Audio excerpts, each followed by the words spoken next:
What's up, gang? This is Goose with BehindTheMaskPresents.com, and I'm here to talk about my most anticipated of the comic book holy trinity of films that's coming out this summer, which also includes The Dark Knight Rises and Spider-Man, and I'm talking about the Avengers. I was able to catch it this morning, technically, at approximately 12:01 a.m., so caught the midnight showing of that, and I have to say, as much of a critic as I tend to be, and I sometimes like to be, it really pleased me on every level that I was aiming to be pleased, as a fanboy of Marvel and the Avengers, and also just as, you know, a casual moviegoer that wants to go out and see explosions and all that stuff and have a good time.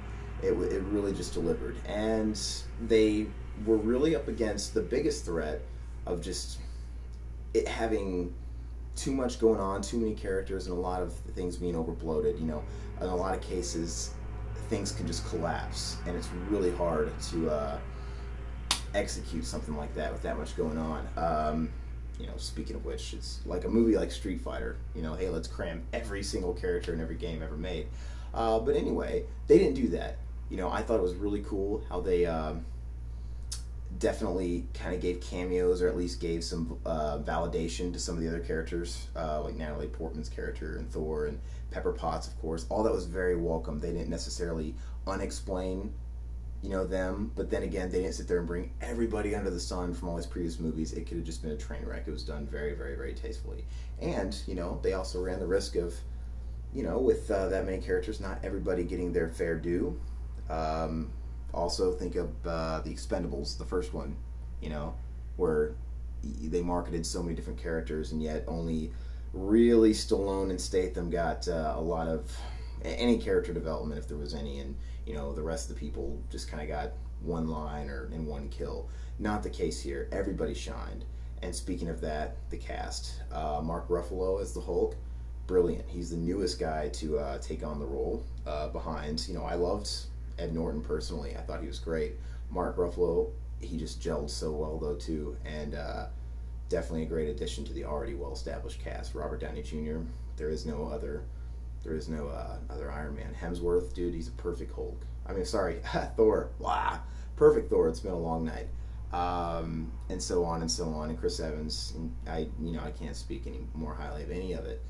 But all in all, it really delivers. And I have to say, you know, if anybody kind of fell by the wayside, it was Jeremy Renner as Hawkeye. He probably didn't get nearly as much exposure or development as anybody else.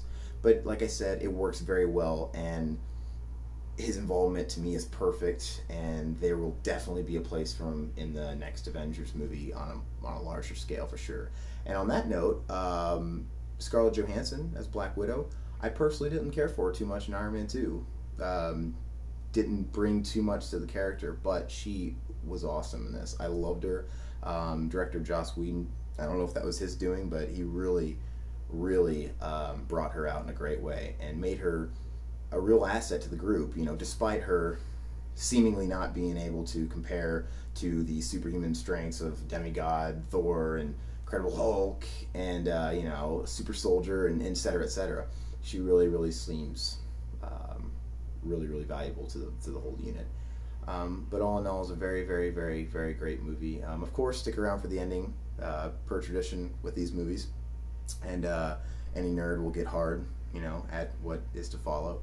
And I don't know. Let's see how the rest of the movies come in the way. I'm sure they will. I'm sure Batman will be awesome, and, you know, we'll see how Spider-Man is, but let's see how they stack up against this one. I think they've raised the bar pretty high, and I'm really looking forward to it. So my official rating, trying to argue with myself and not let the fanboy in me oversell it, because I don't want to. To me, it was really a perfect movie almost. I'm gonna do it. I'm gonna go ahead and give it a 10 out of 10.